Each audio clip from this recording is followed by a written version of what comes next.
So as we dive into Movement 2, Patriarchs, we're first going to look at our first major character. His name is Abram or Abraham. And on page 29, we're going to look at this person's life. And you see that it's charted out for you here. So you can see a lot of this characterization of his life printed in one little box for you. Now, the blank there, number one, says Abraham's characterization. I want you to write the word, or if you're on PDF, write this in.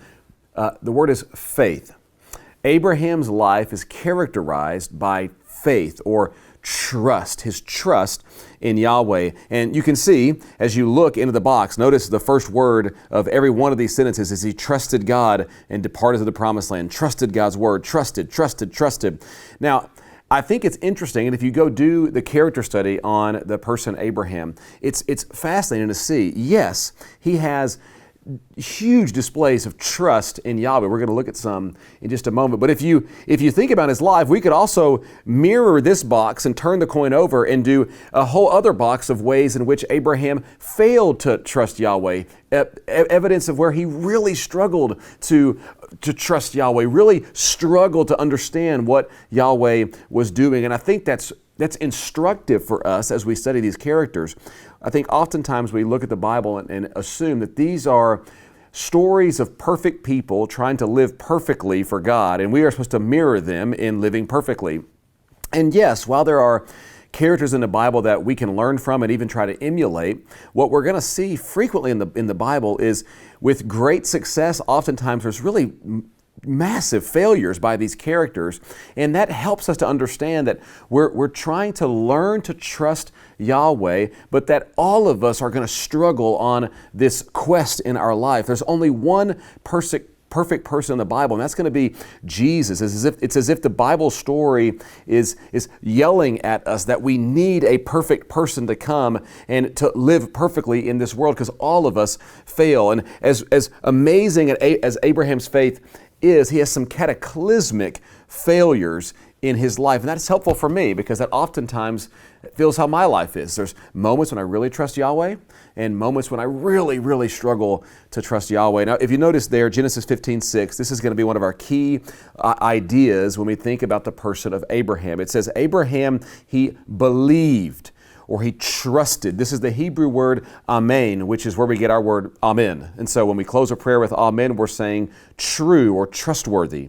Abraham trusted Yahweh. He trusted the Lord. And on the basis of that trust in God's provision, in God's covenant promises, then he is credited, or it's reckoned to him as right standing with God. He has standing with God on the basis of trust. And this is going to be the mantra of the book of Genesis. Trust Yahweh. And on the basis of God's provision and your trust in God's promise-keeping ability, you are credited as in right standing with Him. Now, as we turn the page, remember our backdrop, and I'm going to draw it so we can see it again. Remember, we say all the time here, if you have trouble distilling lots of information, try drawing it, try putting it in a chart. If you can't condense it down to something you can draw across a napkin in a coffee shop or at Chick-fil-A or something, then it might be too complicated. And in discipleship, this is really helpful because a lot of us are visual and it just helps us to see things on paper. And so the drawing that we're working with, the idea that we're working with is something like this.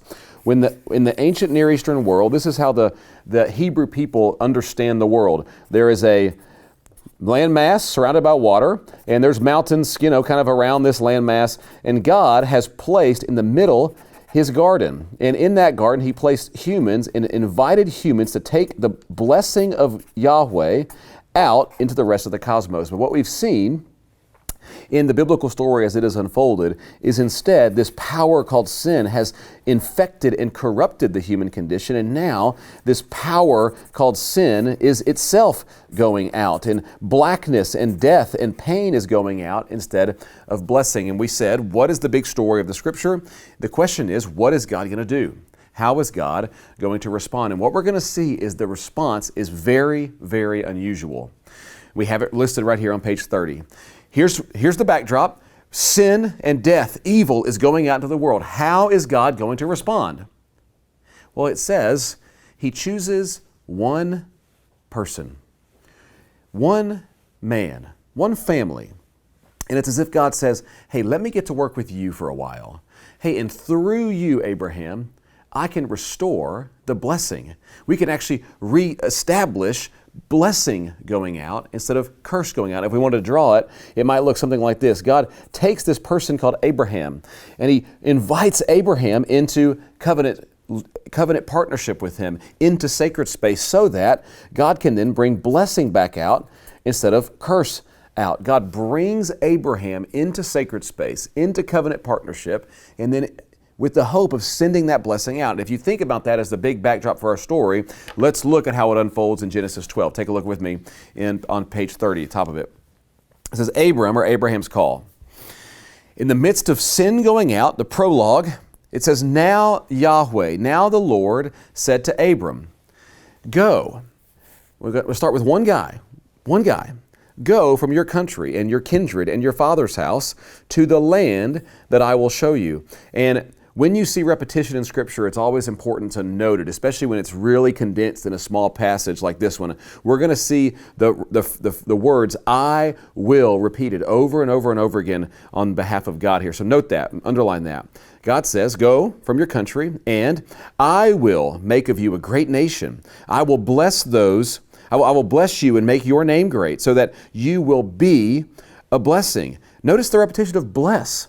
God says, I'm going to do something to reverse the curse of sin and instead now bring blessing into the world. Verse 3 is key. Notice it. I will bless those who bless you, and him who dishonors you I will curse.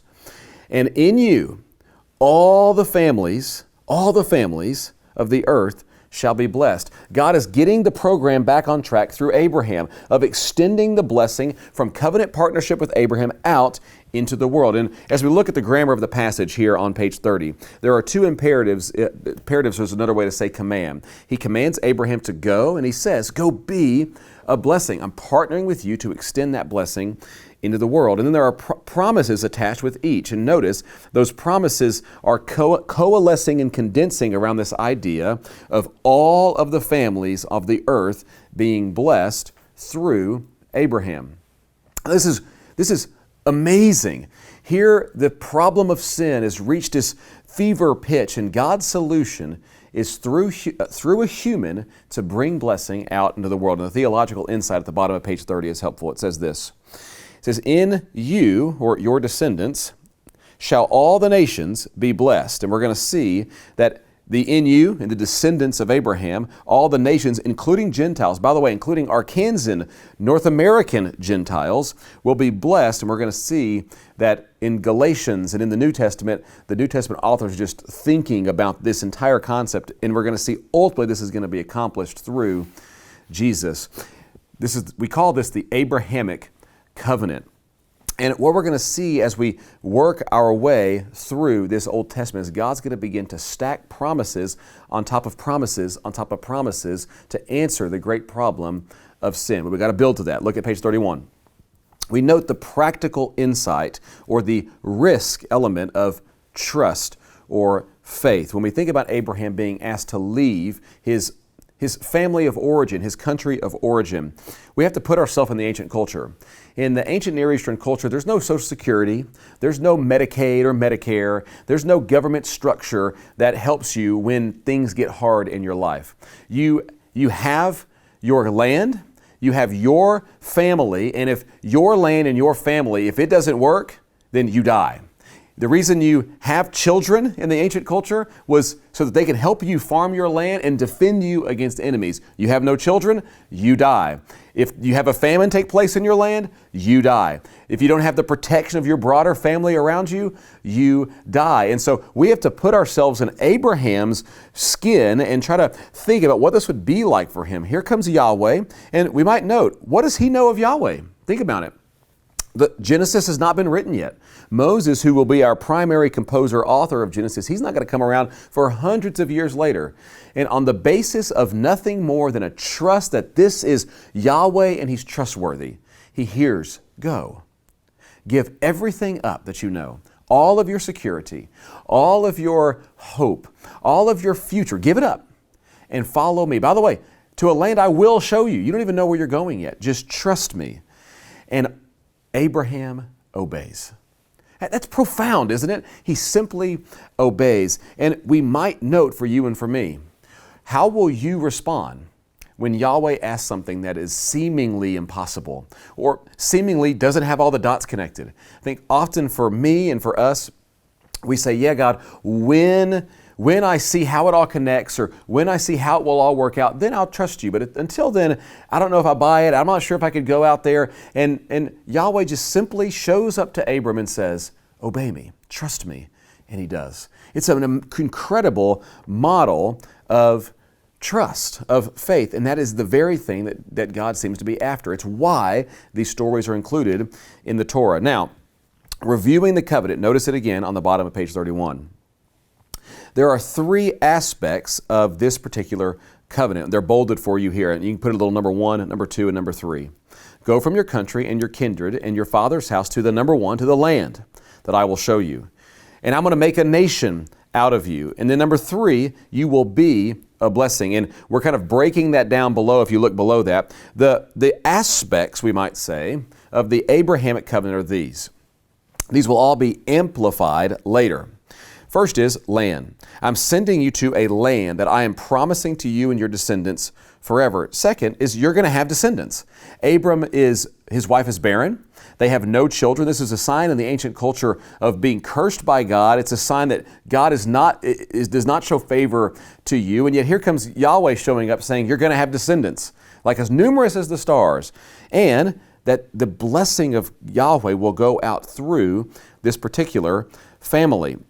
If you turn to page 32, the key theological question when we look at the Abrahamic covenant is this. Is this covenant conditional or unconditional? We know the difference pretty easily in English. If you think of a conditional covenant, think landlord and tenant. It goes something like this. Hey, if you pay the bills and don't break things, and if no better occupants come along, then I will let you live in my house and I will fix things when they break and I will pay the taxes and things like that. And as long as both parties are in agreement and both parties are upholding their end of the bargain, the contract holds. It's conditional. An unconditional promise sounds something like this, like on our wedding day. I promise to love you, to cherish you, to honor you in sickness and in health, forsaking all others till death do us part. I am promising this unilaterally. It's a promise that I am making to you that is not conditionally bound by, well, if you treat me well and if you age well and things like that. It's an unconditional promise. And the question for the Abrahamic covenant is, which is this? And I had you notice the I wills, the I will, I will, I will, I will. God shows up in the midst of sin going out into the world and evil spreading across the whole world. God shows up and makes a unilateral, unconditional promise to Abraham.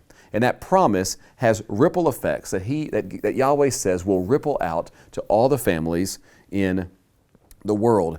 It's such an interesting way for God to begin to work in this world as He selects this person called Abraham. We might note as we continue to draw, we're going to do this more and more as we go forward. God, we saw last week, He made a promise to Adam, and that promise was this. There is a he, a third person masculine singular. I remember I had you write down who is our snake crusher. There is a he who is coming, and that he who is coming will crush the head of this serpent who has wreaked havoc on the human condition. And we might say, you know those little Russian, I think they're called nesting dolls, those little dolls that basically they get smaller and smaller and smaller as you stack. We're going to see that develop in our Old Testament, and we're going to be working through this as we work our way through the panorama of the timeline, panorama of the Bible. What we see here is God now says to Abraham, hey, through you, Abraham, I will bless the entire world. I promise, and God's going to keep stacking these promises on top of each other. I promise to bless the whole world through you. And we're going to get more and more specific as we go forward. Now, we can look at some of Abraham's key tests of his trust of Yahweh. And some he's going to fail, some he'll succeed in. And I always ask the question when we talk about the book of Genesis, God makes a promise. I'm going to give you blessing. I'm going to give you descendants. I'm going to give you land. The question becomes, why not just cut to the chase? why does God have all of this middle material, all of this long narrative of Abraham sometimes doing good, sometimes doing bad? Why not just give us Isaac and end the story? And here's why I think. The book of Genesis is trying to teach us what trust looks like. What Yahweh is doing is He's showing us what does it look like to trust Him. So that, if you look at the defining test on page 32 of Abraham, when God shows up to Abraham and says, hey, Abraham, here's this defining moment. I want you to take your son, your only son, Isaac, the one you love. It's like he pinpoints all the way down, the one you love, Isaac. I want you to take him to up the mountain, and I want you to offer him to me. Sacrifice your future for me. Now, at the beginning of this story, it says God tested Abraham. So we know he's not actually going to end up sacrificing his son. But look at how Abraham responds. He says, yes, Lord, I trust you. And he goes, why? What we see in the story of Abraham is Yahweh has been expanding and stretching his capacity to trust him for the entire story. And that's the point for you and me as the audience.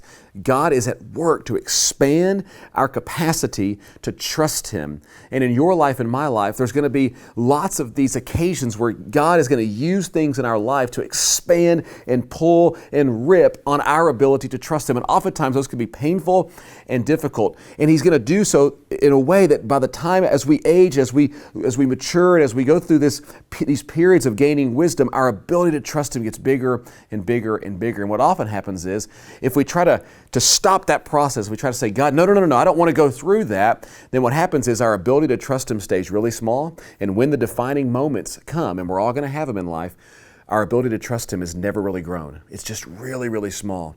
And what the book of Genesis is teaching us is Yahweh wants to expand our capacity to trust Him so that when the defining moment comes, we're like a rock.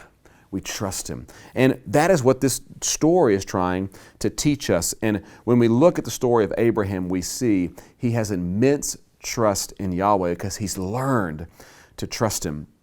And that's what we see in his response. The author of the Hebrews, letter to the Hebrews, is just reflecting on this, that he has trusted Yahweh to the point of assuming maybe God will even resurrect my son from death. And so we note the death of Abraham, number 5. It's recorded for us in Genesis 25. And as we finish our first person here in the session 2, we look at this man of faith, Abraham.